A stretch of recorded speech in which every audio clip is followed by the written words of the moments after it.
The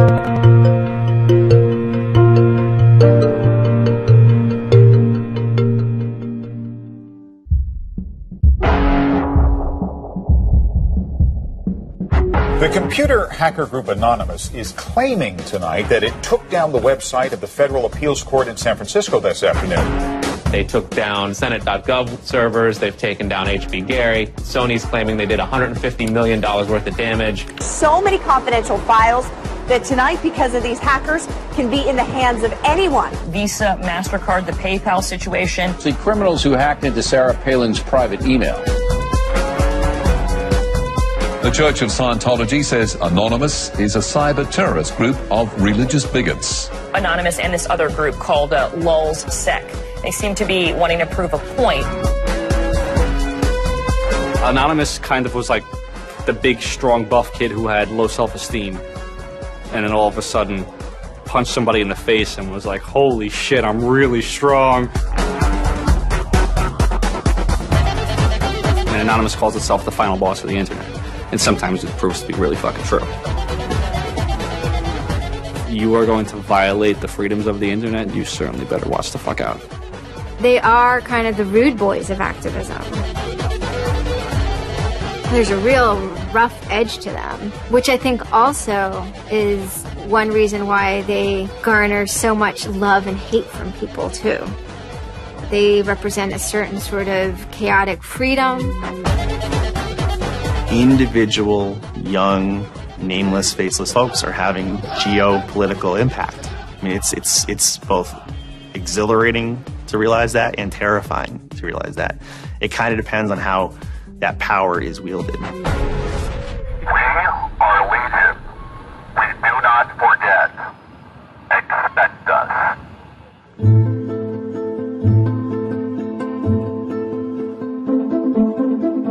We stand for freedom. We stand for freedom of speech, the power of the people, the ability for them to protest against the government, to right wrongs. No censorship, especially online, but also in real life.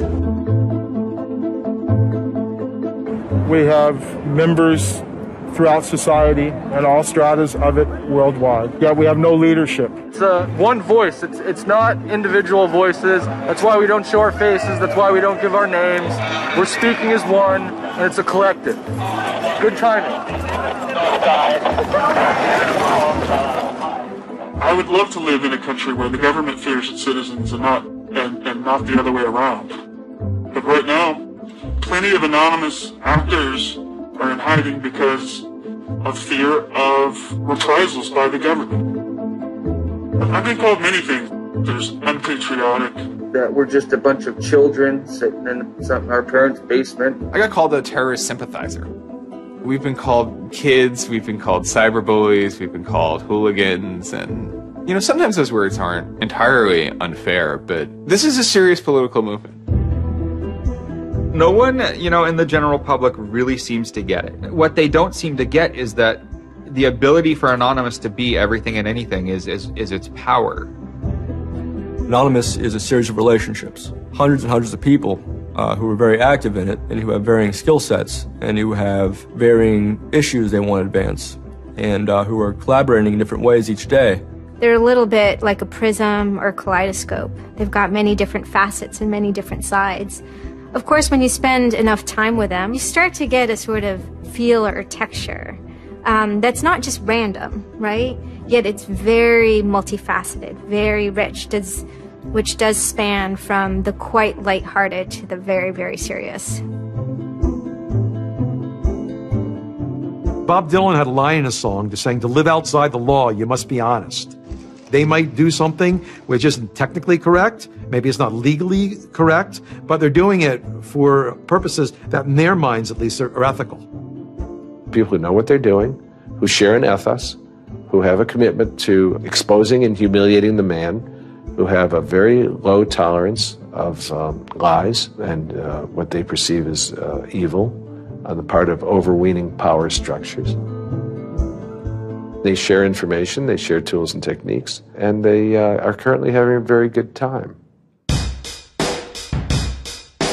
The hacker culture, as we know it, really sprang from one place. It was MIT, and it was specifically the people in the Model Railroad Club, the Tech Model Railroad Club.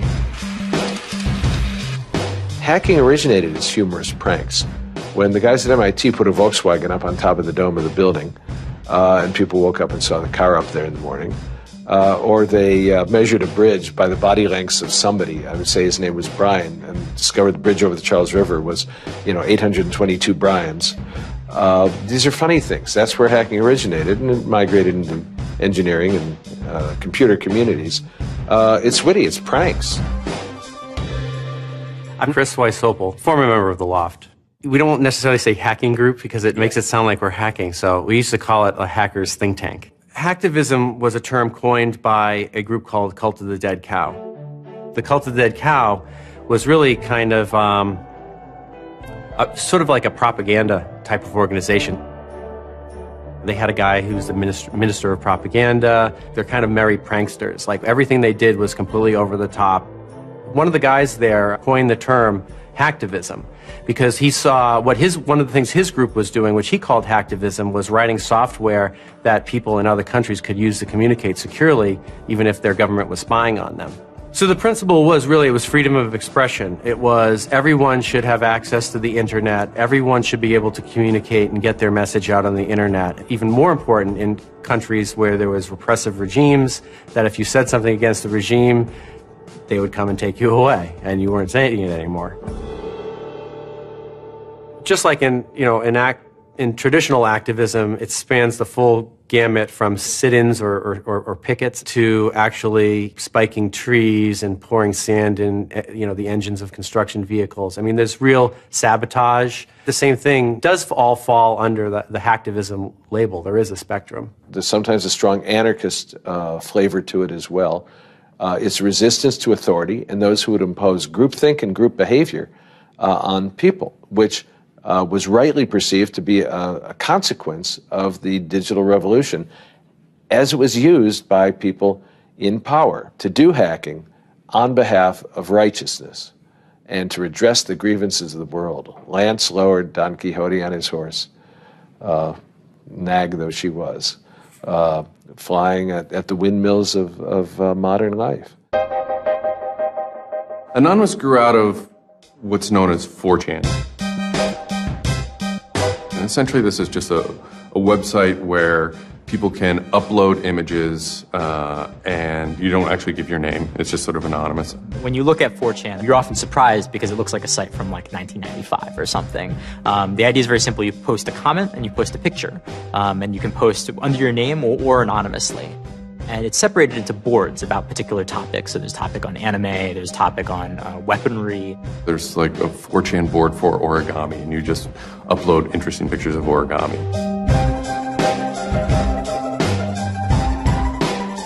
And then there was a group called the B board, which essentially was for like anything goes. The first time anybody goes on B, it's kind of an instant revulsion.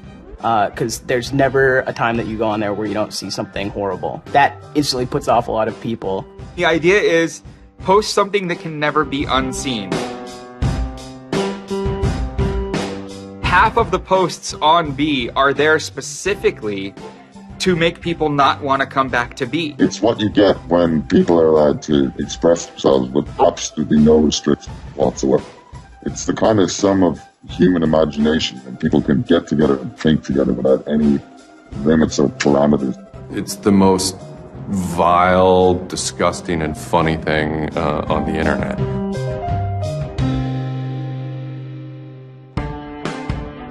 One of the important things about 4chan is to have a thread that really explodes and lasts for a long time. If it doesn't, then it disappears. It's a site that's not archived. So it creates conditions for anything that grabs attention at some level. And so humor and grotesqueness as a result are quite good for that. I'd rather just be referred to as anonymous, I guess, in any interviews, because I have some docs out on me. 4chan's just where I went to. I grew up on it, and I lived there. That's just what I did for fun. It takes a thick skin to enjoy it. But, you know, as long as you're not offended, you'll occasionally come into something really cool or really creative on 4chan. I think the most interesting thing about it is how you can watch memes evolve. You'll see something posted one day, and then a week later it's got 50,000 derivatives of it. A meme is basically just an idea. It's kind of like a gene, but in the realm of the idea. A lot of the great internet memes that we all know and love, you know, lolcats, right? You know, little cats doing funny things, and then they have, you know, Ike and has cheeseburger, right? All that stuff seems to start in this like petri dish that is 4chan b-board.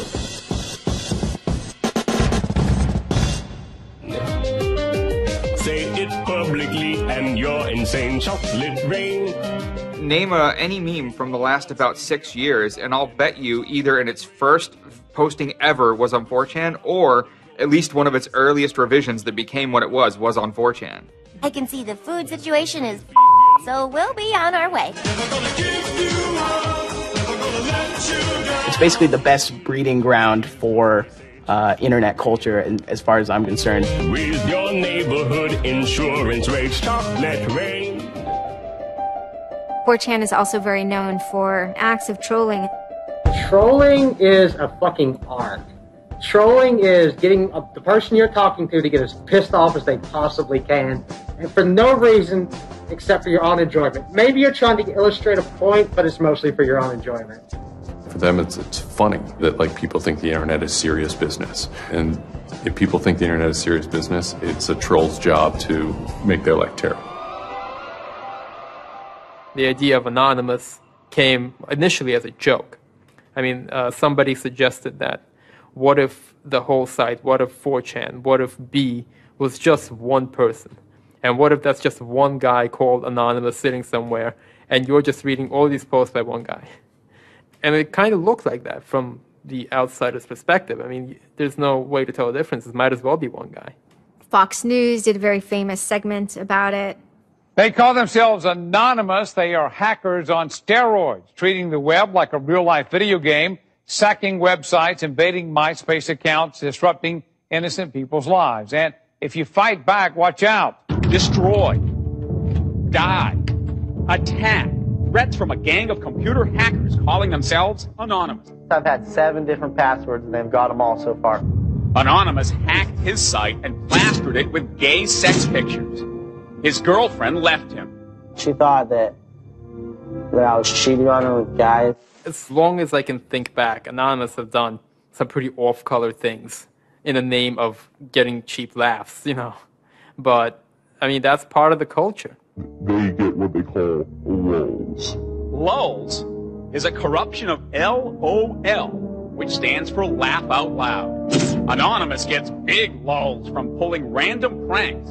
For example, messing with online children's games like Habbo Hotel. Habbo Hotel was this online community where you had an avatar and you walked around and talked to other people. It was kind of like an early version of, you know, World of Warcraft or Second Life or any of those virtual worlds. What the people on B did was invade Habbo Hotel, created, you know, thousands of avatars. They all had this one uniform of a black guy with a big afro wearing a black suit. And so there would be thousands of these people, black guys, black suit, you know, huge afro, walking around this world, and they would do things like form a swastika out of themselves. And I think that was a real landmark because it was when they were able to see that, you know, they can use their numbers to do something really interesting and really disruptive. So we blocked the entrance to their pool, and that just pissed them off so fucking much. It was fucking beautiful. That was fucking just wonderful. Wonderful times. Those kids love that pool. They love the shit out of their pool. The goal was actually to offend everyone, simply because the idea that we could offend you by drawing a little shape on the screen was stupid to the people involved in it. They were like, really? You're going to get that mad over us just drawing this on the screen? Wow. Well, you need to refocus a little on life, because this should not be upsetting you that much. All these different organizations online, whether it's 4chan, or just any website, there's typically a community aspect to it. This is where people have their social relationships. This is where their friends are. This is where they have a creative outlet. And so all those aspects are going into groups like Anonymous, where people feel like they're part of a bigger thing and they're able to express themselves within that group. There were certain words, certain phrases, certain ways people respond to things, certain images that were posted that created a pattern, and that pattern was, I guess, the origin of what is now Anonymous. It's like Freemasons with a sense of humor, in so much as they have this common symbology, and one of their chief joys, which is kind of wrapped up in power and secrecy, was the fact that they could recognize each other by referencing these symbols, referencing these phrases. Over 9,000. It's over 9,000! I lost my iPod. Mudkips, anything involving mudkips. So you have this weird sort of international culture developing with people, across the world, wherever they may be. In late 06 and, into early 07, there's a bit of a sea change where instead of just posting a bunch of content or randomly saying we're going to go over to some website and post a bunch of dirty comments against someone, it becomes a little more organized. Welcome to the Hal Turner Show. They went after a guy named Hal Turner. I am being discriminated against because I'm white.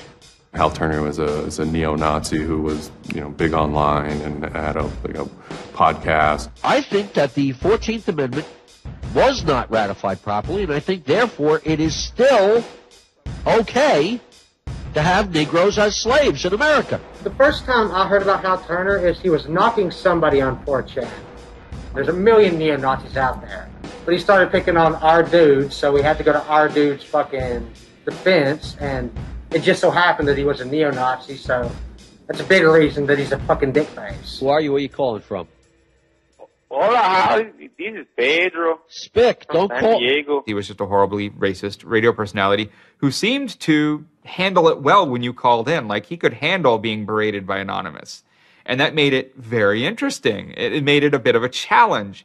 It wasn't some guy who just either crumbled or stopped answering the phone. It was a guy who would yell back. Hal Turner wasn't the first, actual person that, Anonymous had caused trouble for, but the circumstances ended up being significant. They DDoS'd his website, stuff like that, costing him thousands of dollars, bandwidth fees. Denial of service has been around for a long, long time. The equivalent of if you, for some reason wanted to disrupt a bus service, right? You can hire 1,000 extras to all go and line up at the bus station, right, and get on the bus. And so then anyone who was really trying to get on the bus couldn't do it, right?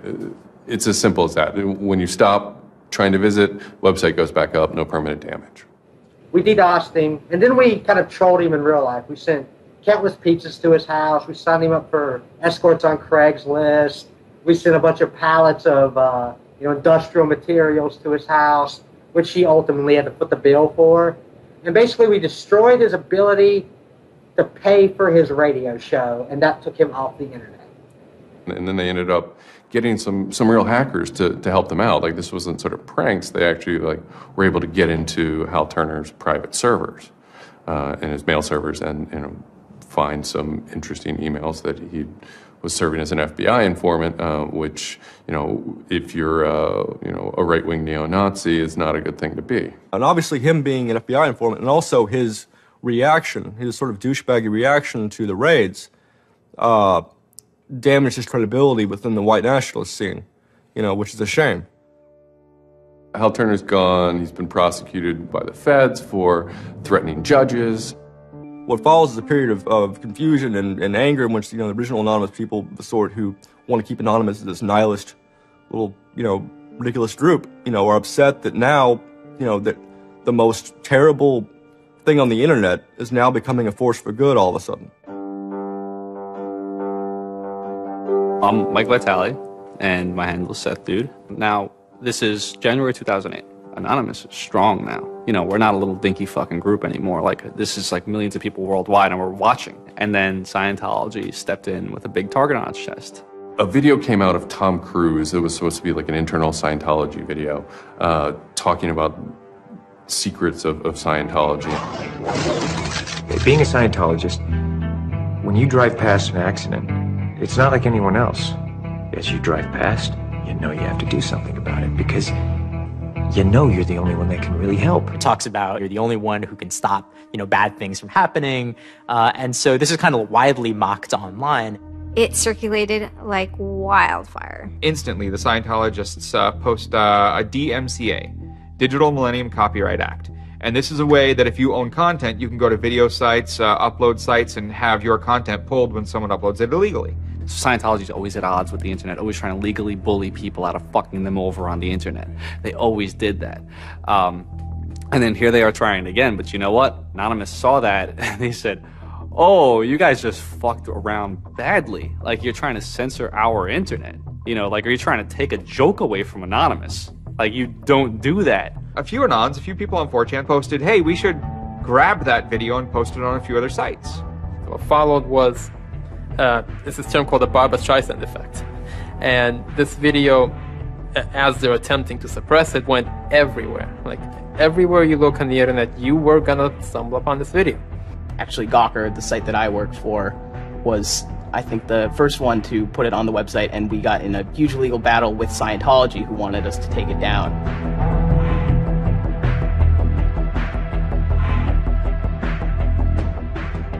Scientology is an interesting target because in some ways it's the perfect inversion of what geeks and hackers value. At so many different levels: science fiction, intellectual property, discourses of freedom, science and technology. It's very proprietary. It's closed. And so in some ways, if you had something like a cultural inversion machine and you stuck geeks and hackers in there, you'd get something that looks a lot like Scientology. So it's quite offensive, and there's a real pleasure in attacking your perfect nemesis. And people who knew what Anonymous was to begin with were like, oh my God, Anonymous is going to go to war with Scientology. This should be really interesting. Especially because it's two weird-ass groups. I mean, I've been an Anon for a long fucking time. I know Anonymous is really strange. They're weird, and the stuff we like is weird, and it's really not mainstream at all. Now you have Scientology. Also really weird. A lot of crazy shit goes down.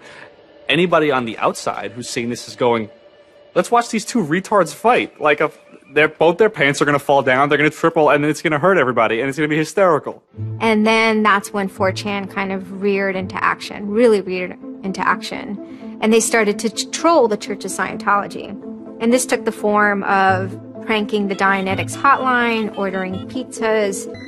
I go to call them on the phone, and it's busy.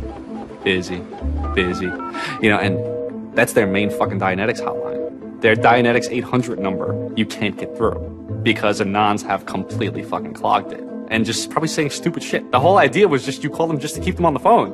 What's an Elron? How do I Dianetics my face? They were not expecting that, and they couldn't handle it. I'm Brian Mettenbrink. I had just gone to 4chan just on pure happenstance, and I saw a post about the Scientology thing, and I started looking up stuff, and I'm like, oh, this is actually for a decent cause. I think I'll, do this. Anonymous members have developed a distributed denial of service attack tool called Low Orbit Ion Cannon, which is a name taken from a computer game. Low Orbit Ion Cannon is what's called an endgame weapon in Red Alert. All you had to do was literally follow instructions, step by step. You do is you put in the site, you see that the IP is correct, you make sure that all these settings are good, and you hit the button, and off it goes. And what it does is it tells Scientology.org, in this case, it tells them to send their website to my computer about, I think, it was 800,000 times in a weekend, and I'm pretty sure I probably took it down myself a couple of times. It felt like you were making a difference, just you yourself, and you didn't even have to leave your home, And one of the guys said, we need to make a video. We have to make a video. Hello, leaders of Scientology. We are Anonymous. When the video came out on January 21st, that was one of the first times that Anonymous, as a culture, started referring to itself as Anonymous as a movement. That video probably changed everything. We are Anonymous. We are Legion. We do not forgive. We do not forget. Expect us. It basically looked like if a computer was going to tell you that he was going to beat the shit out of you, this is what it would look like. That one video really galvanized that moment of innovation. That's exactly like with that video, internet activism, as it's known today, was born. And you just see this consensus forming that it's going to happen. So we made the code of conduct. Don't bring weapons. Dress accordingly. Cover your faces, because they will try and find out who you are and screw with your life. Rule number 17. Cover your face. This will prevent your identification from videos taken by hostiles. Scientology has a history of harassing, stalking, and just generally doing horrible things to its critics. So people needed a way to hide their identities. A lot of people had very legitimate fears. They don't want to be followed home. They don't want to be stalked. They don't want to put their families and themselves in danger. Everyone was going, well, we're going to wear a mask. What's the only fucking mask that we all already know or have a joke about? And it's the Guy Fawkes mask. You see the movie V for Vendetta, the ending scene where everyone's wearing the Guy Fawkes mask. That is very reminiscent of what Anonymous thinks Anonymous is.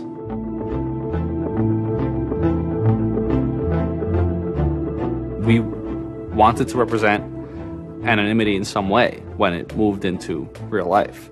I think that the Guy Fawkes mask was one of the most natural things to happen. It is the idea that none of us are as cruel as all of us. You have this massive crowd of people who are anonymous that is going to fight against a bigger thing and win. Even after watching the video, it's like, yeah, this is great, but who's actually going to do it? Who's gonna step up? Are people actually gonna get out of their house? And I guess we were really affected by the stereotype of that whole community, they're being internet nerds, that too afraid to leave their mom's basements. No one thought that they were gonna come out. This is me on the way there. I haven't slept. I'm very fucking tired. And I remember going to the park that day, and it's really fucking early in the morning, which I thought was a bad idea. And I'm smoking a cigarette, and I'm looking around like, where the fuck is everybody? There's nobody here. So here I am, sitting in Bryant Park, waiting for the other announce to show up. I remember thinking like, oh fuck, like, am I gonna be the only one in the park? Am I gonna walk to Scientology with fucking 6 or 7 people? Which totally defeats the entire purpose of this, because now they could single me out, you know? Then I get up and I start walking around, and I see there's a lot of green balloons over there for some reason.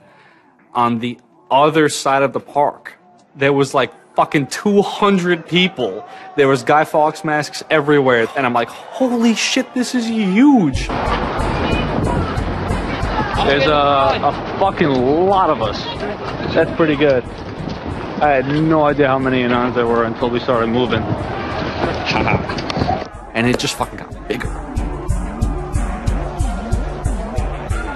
I remember walking through Times Square, and everybody in Times Square was an Anon. Like, and you know, this is like a fucking 1,000 person per like fucking minute foot traffic area. And everywhere I'm looking, I'm seeing fucking Anon symbols. It was fucking wild. It was really wild.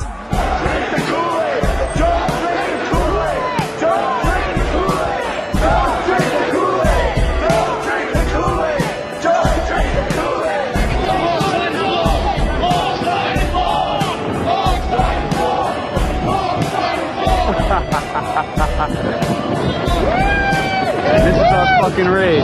Hell yeah! So we start getting numbers in. And Sydney. We're thinking that it's going to be 50 people.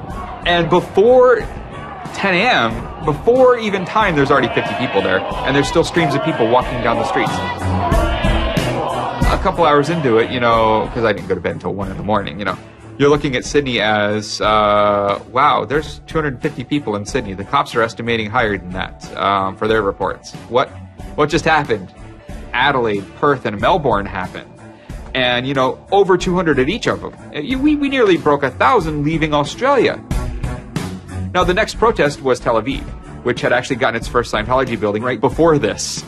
There were Palestinians and Israelis at this protest, both holding their flags. And at one point, they actually switched flags and held up each other's flags and whatnot. It was awesome to see. I call our guy in London, Britanon, and I say, hey, what's going on there? And he's like, did you just get out of bed? I said, yeah, I haven't even turned on the computer. I just figured I'd call you. And he said, we've got 600 people, and the cops are really, really mad at me. All the major cities were having hundreds of people come out. It was massive. Clearwater had like 300 people. I don't think anyone beat out LA. I think LA had over 1,000 people. We are Legion! We are Legion! The thing that happened was something completely different, and hundreds of people from every city just swarmed the streets. It was kind of overwhelming, a little even scary, but scary in a good way. Soon, we're at around the 10,000 mark, and we were joking the whole time, over 9,000, one of those memes. It was too surreal. It was not believable. You go by what name? We are anonymous. It was very empowering, especially after people saw the thousands of people showing up. This was it. We owned the world at that point. We all met each other. The idea of an anon is you're fucking alone until you get to 4chan, and then these people all think like you, and all of a sudden you're not alone. You are with fucking 500 others, they all know the same jokes as you. They all clearly have similar interests as you. Here's your culture. You meet your own people finally. It's perhaps a little surprising. It's not just preteens or teenagers. There's a far more even mix of males and females than you would imagine otherwise. And there were a lot of these so-called guys who weren't socially good. They were very awkward. They still lived at home at 23, half of them virgins. And I'll tell you, the amount of those people who got laid from these protests happening is in the thousands that would not have for years probably. That's why those protests were so important. It was a chance to finally meet other people that were previously anonymous and unknown, and hence it was the moment of the end of their anonymity.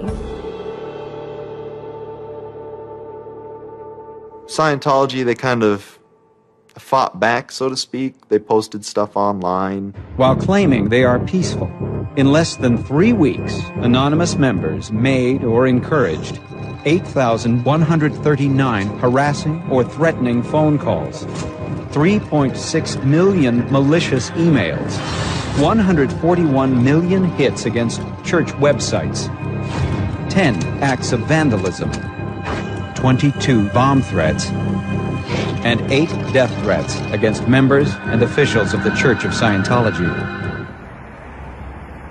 They wanted to find me. They did.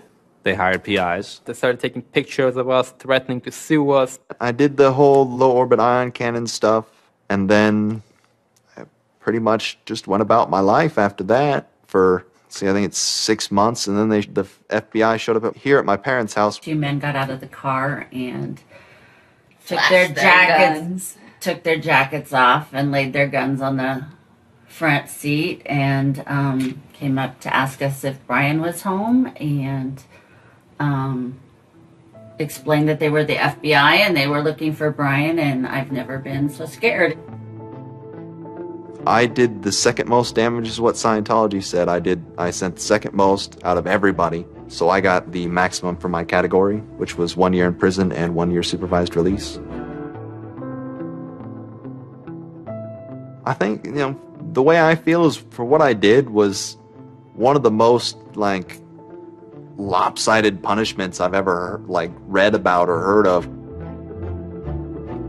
Yeah, I think it's ridiculous, especially the year supervised release where I can't touch a computer for a year. I'm not sure what that's supposed to solve, except make my life difficult. So that computer behind me back there, I could go back to prison if I went over and touched it. I'm very proud of what he did. He stood up for what he believed in. I never would even dream of hurting anybody. It's just not me.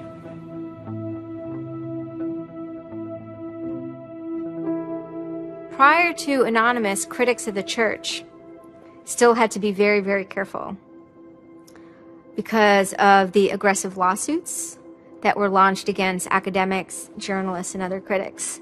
I would say that era is over. And Anonymous, more than any other sort of intervention, is probably responsible for that change. This actually caused a decent rift in Anonymous. There was one big group, significant group of people who would say, this Chanology stuff, it's cancer, it's awful, it's bad, it's just bringing attention to us that we don't want. One Anon said it well once. There is no leader. Their ops have momentary leaders, de facto leaders. Almost through meritocracy, there's more respected or more persistent participants. Some people participate in a single operation and are never heard from again. It might even be a housewife who just, agrees with that political statement or that protest. I like to describe this with the picture of a bird swarm. Everybody's flying very, very quiet. Suddenly, one bird flies into the other direction and the mass fly into the same direction, following that person. It's totally okay to say, I'm sorry, I don't take part. When chronology was running full force, it was like a kid stretching for the first time and actually seeing the real power. If you had asked me all throughout 2008 and most of 2009, is the politics of Anonymous always going to be sutured and hinged to the Church of Scientology? I would have said yes. And it became unsutured, unhinged, when a different political wing was born in 2010.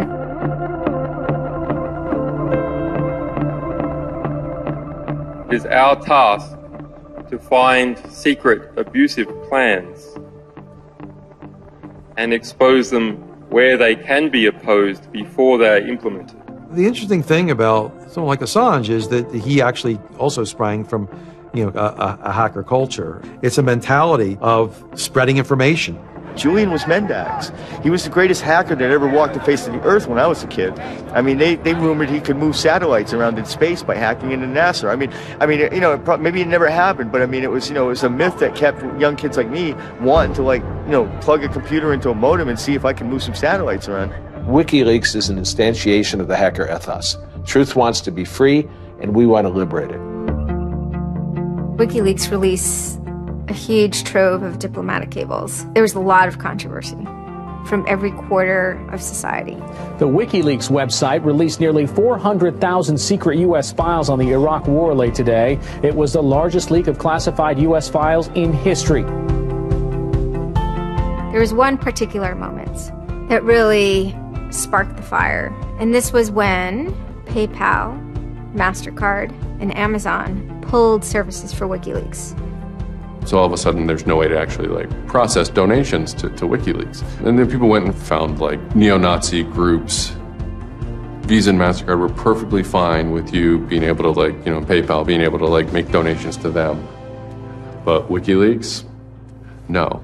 I think WikiLeaks is doing a good thing. It's just a total hypocrisy. They got their little fucking banking mafia to fuck, WikiLeaks over. People were incredibly angry.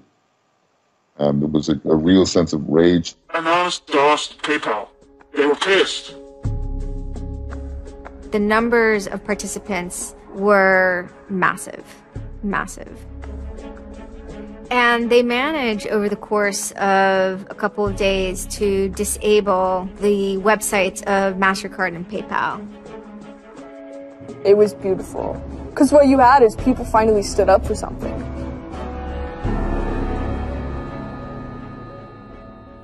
My name's Pete Fine. You can call me an internaut or a hacktivist. Telecomics is an ad hoc cluster of volunteer net activists who have spent much of the last year trying to keep the internet running in the Middle East.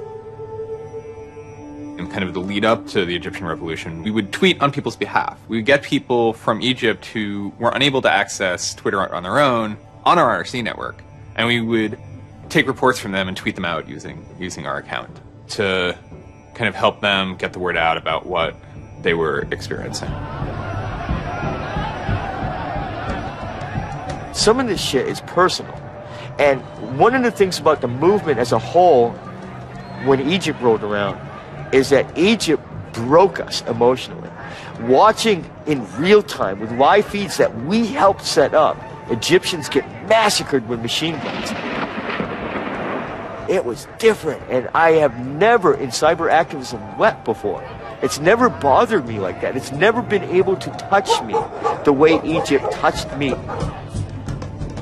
And then January 27th, January 28th rolls around, and the Egyptian government starts shutting down the internet. I mean, just for the whole country. The whole country. There's this fantastic traffic graph that you can see the traffic coming out of Egypt, and it looks like, you know, like this, and it goes like that. Just totally stops. And we were just shocked. We were just like, what the fuck? Like, what the fuck? To think that a country would completely cut itself off as much as it was able to from the outside world was pretty unthinkable. You know, we know bad things go on in the dark places. That's the kind of thing that could start riots. I think when Mubarak did what he did, I think it really upset people here as well as in the Middle East. I put myself in their place, and I found myself in a desert of nothingness because he just wiped out everything that my world incorporated. That just showed me and everybody else that the same thing can happen at any time, at anywhere, in any government. Anonymous and the people on the internet stood up and said, go fuck yourself. You want to shut down their internet? Fine. The people on the internet will show them how to turn it back on. A lot of my friends helped with encryption, helped people on the ground in those countries validate SSL keys and certificates, and really showed them how to subvert their government and become free. And then Telecomics started to tweet connections to the internet, dial-up connections. In Egypt, the care package we put together included some kind of our comms information, the ham radio and dial modem details. In total, we helped coordinate and run about 500 dial-up modem lines. We also Googled up treatments for tear gas and other kind of basic medical treatment and found folks who could translate that into Arabic. Sort of put this together in a nice one-page PDF and fax, and off it goes. President Hosni Mubarak has decided to step down from the office of President of the Republic.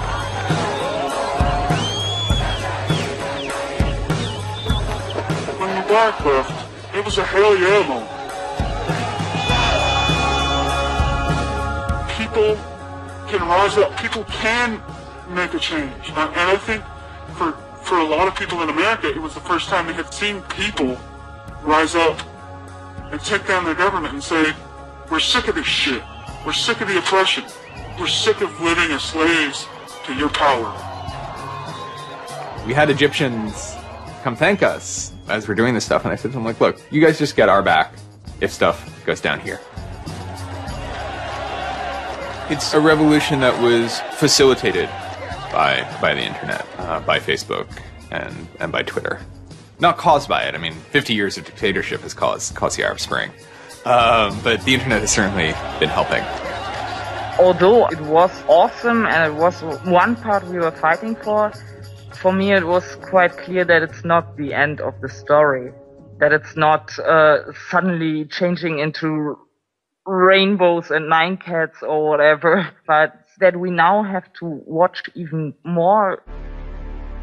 Suddenly on February 5th, Financial Times article comes out that we all see.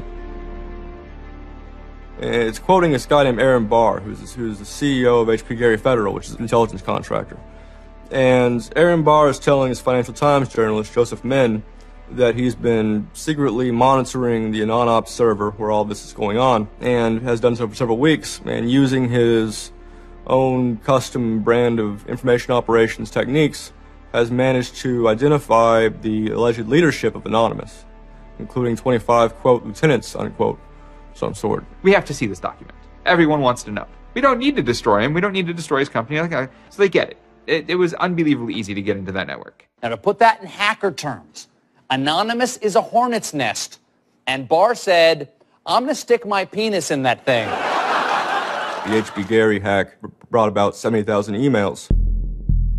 Probably the most important ones had to do with a proposal that HB Gary had already formulated. It was packaged up as a nice PowerPoint presentation, kind of act as privatized agent provocateurs, where they were going to discredit WikiLeaks.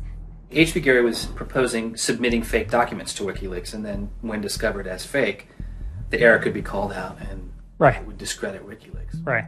So there's a lot of like specifics that I can't talk about. So let me try to answer that though in a general sense.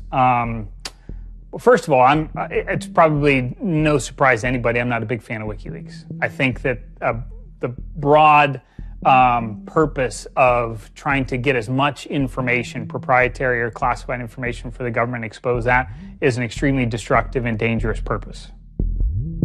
The proposals involve conducting information war on WikiLeaks and its supporters, creating dissension within WikiLeaks, DDoS attacks.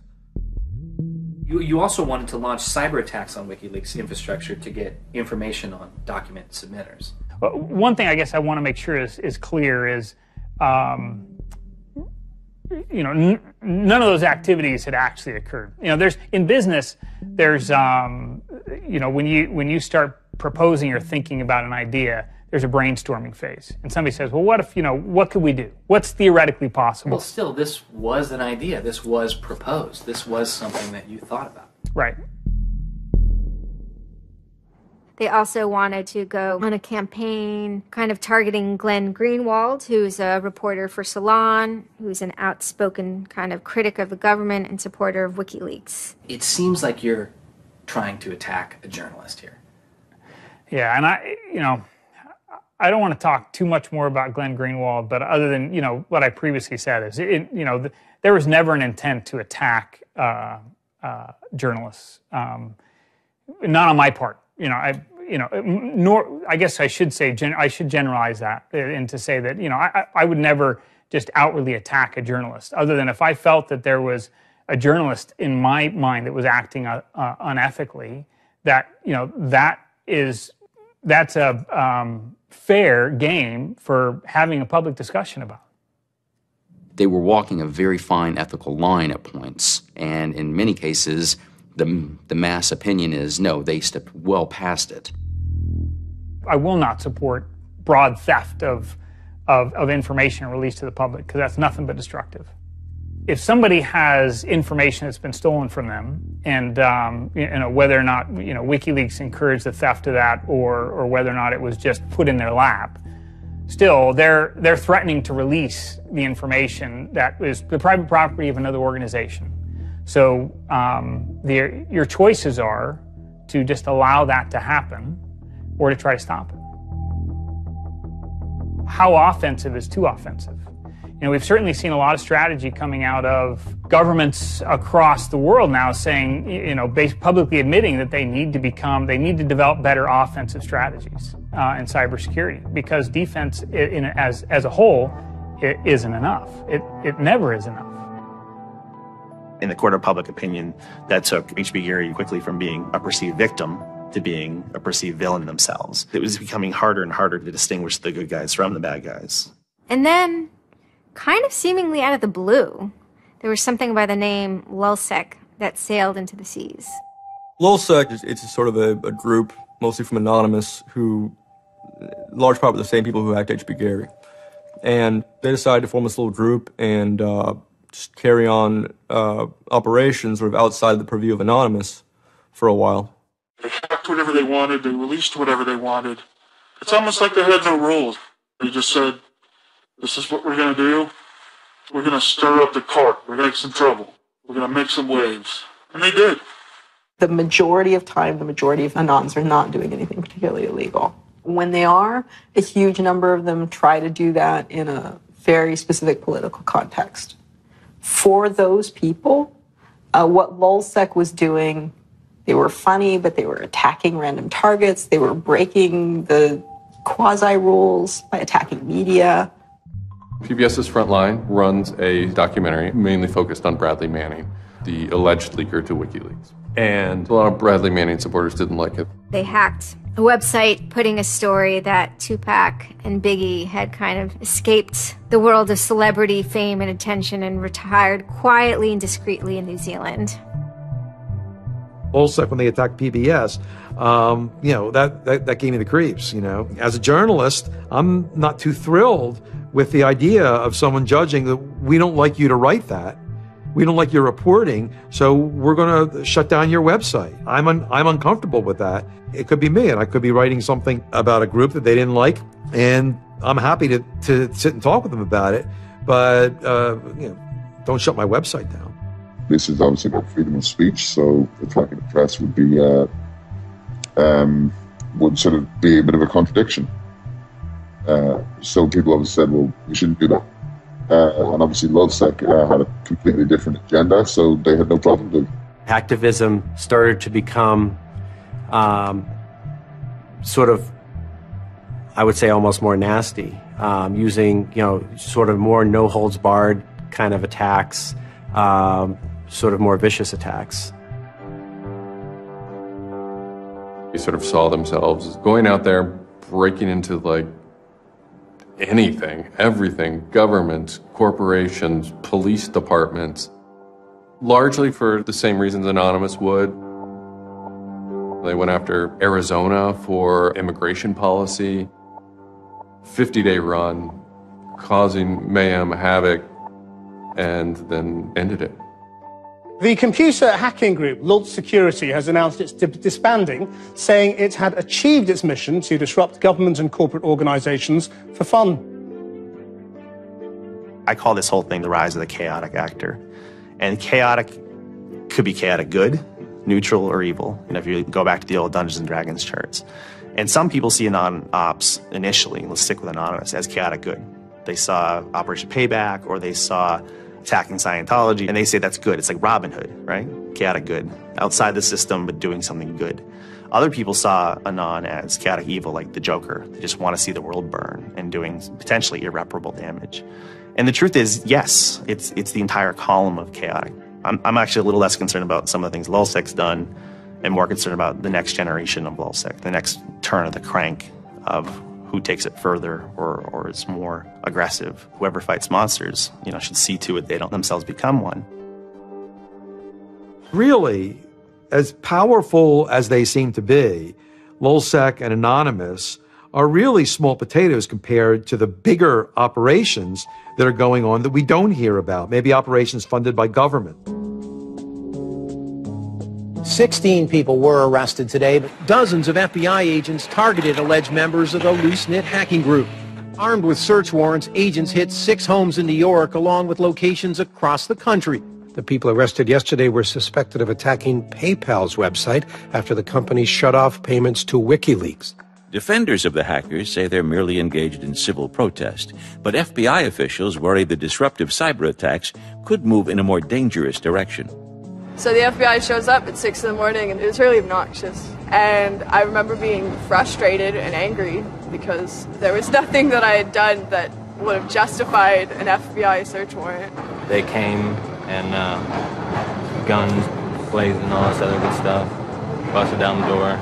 I immediately just dropped down on the floor, 180, didn't want nothing. I wasn't trying to fight nobody.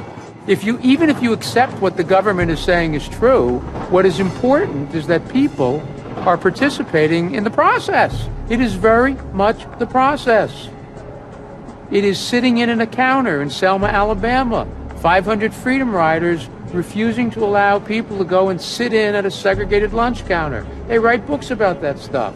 It is demonstrating at a street corner saying no to a war. It's just a different, it's just a different vehicle. It's the same result. There's always going to be legal consequence when you decide to break the law. That comes with the territory. And it would be naive not to expect that. The question is whether the punishment will be proportional to the crime. And I suspect it might not be. People will be watching very closely to see how these cases proceed, on what grounds, and whether there's any room during the trials to think, especially of the denial of service attacks, as a legitimate form of protest. So much of our lives are now configured, at least in part, on the internet. So we better start thinking about how we claim parts of the internet as spaces that we can also protest in. There is a certain online culture that believes in certain values, like freedom of expression. They're against corruption. They're against governments controlling their citizens. And when they see those values harmed in some way by some organization, the hacktivists strike back. I don't think this whole issue is a technical hacking thing. This is more about human philosophy and psychology. What's motivating us? Why is there so much unrest or disenfranchisement or anger that would lead people to want to take matters in their own hands and join these? Whether you think it's bad or not is irrelevant. It's not going away. The part of me that likes the ability to have rapid destabilization and change loves this. The part that knows how powerful it is means it's a force multiplier for good or for evil. And how that power is wielded and how we want to self-regulate is going to be the most deciding factor in if this is a menace or a benefit. I certainly don't think most of the conversations in law enforcement or the government are informed enough to know how to deal with this. I suppose the question you really want to ask is, would I do it again? And honestly, after thinking about it, I felt that I did what was right. I had a belief, I still do, that what I did was the right thing, and hopefully someone got some good out of it. You know, I'd love to think that maybe I stopped someone from joining a cult. You know, probably wouldn't tell on myself next time, but you know, I don't think I would have changed a single thing other than the whole talking to the FBI thing. Just that little Yeah, just the little detail that kind of changed everything. Yeah. I'm angry. Occasionally I have small breakdown moments of terror, but I haven't stopped believing what I believed. I haven't stopped wanting to fight. I haven't stopped caring. Show me what democracy looks like! Show me what democracy looks like! There's a lot of people in Anonymous who feel very deeply and very sincerely about their contribution towards democracy around the world. And I think that's one of the main things that I'm most proud of about Anonymous. There are things that I'm not proud of about Anonymous, but we stand against censorship and we stand against oppressive governments, even our own. It's a very noble thing. And history teaches us that change simply doesn't come with flowers. It doesn't work. No? If they say I'm a criminal, damn, well, then I will be one. I don't care if you're a Democrat or a Republican or an independent or if you like Ron Paul or if you worship pigeons or Scientology or if you're Catholic or atheist or Methodist. I don't care about that. Your opinion matters. I don't care if I disagree with it. I don't care if I hate your guts. Your opinion matters.